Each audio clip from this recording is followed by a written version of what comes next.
কি ক'ব যেহেতু যোৱাকালি আপোনাৰ লগত এটা ভয়ংকৰ ঘটনা সংঘটিত হ'ল গোটেই ঘটনাটো কওকচোন কেনেকৈ কি হ'ল মই আচলতে কালি চেঞ্চাছ ডিউটিৰ কাৰণে মই আমাৰ ঘৰবোৰ নিৰীক্ষণ কৰিব লাগে সেইকাৰণে মই গৈছিলোঁ মই গৈ থাকোঁতে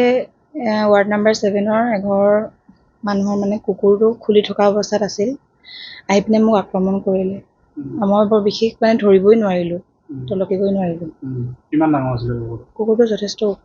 ডাঙৰ চিকাৰ্ট বুলি কৈছে মই মানে সেই টাইমত আৰু ধৰিব পৰা নাই কিন্তু যথেষ্ট ওখ আছিল কাৰণ মোৰ প্ৰথম ইয়ালৈকে মানে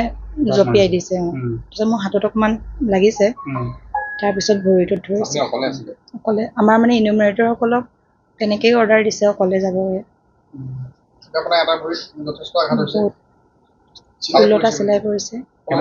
16টা চিলাই পৰিছে তাৰপাছত আপুনি যেতিয়া কুকুৰে আক্ৰমণ কৰিলে তেতিয়া গৃহস্থ আছিলে নে গৃহস্থ নাছিল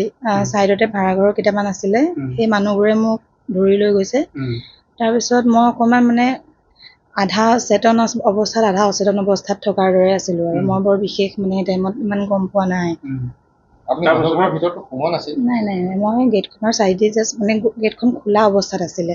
মই সেইফালে পানী খুব আছিলে পানী থকাৰ কাৰণে মই অকণমান সেই চাইডেদি গৈছিলোঁ তেতিয়াই প্ৰথম ইয়ালৈ জঁপিয়াইছে একো বাৰু ইয়াত একো হেৰি কৰা নাই তাৰপিছত মই মানে পলাব ল'লোঁ যেতিয়া ভৰিটোত মই ইমান ঠিক ধৰিব পৰা নাই কিন্তু ধৰিছে আৰু কাৰণ মোৰ বহুত আঘাত হৈছেতো থানাত ইনফৰ্ম কৰা হৈছে এতিয়ালৈকেতো অহা নাই দিয়া হৈছে বিভাগেও এতিয়ালৈকে অহা নাই কিন্তু মোক খবৰ লৈছে মই PN3 দেৰগাঁও বালিকা উচ্চতৰ মাধ্যমিক বিদ্যালয় মোৰ তৃষ্ণাজ্যোতি শইকীয়া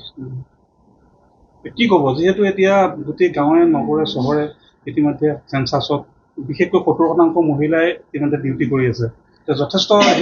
ভয় খাইছে লোকসকলে মই মোৰ ঘটনাটোৰ কথা মই এটাই ক'ম যে খোলা অৱস্থাত তেনেকৈ ৰাখিব নালাগিছিল সেইটোৰ কাৰণেই গোটেই ঘটনাটো হ'ল বাকী গৃহস্থও সচেতন হ'ল বাকী আমাৰ চেঞ্চাছ কৰিবলৈ যোৱা যিকোনো খবৰৰ বাবে যোগাযোগ কৰক 9181 307 221 আমাৰ এই নম্বৰত।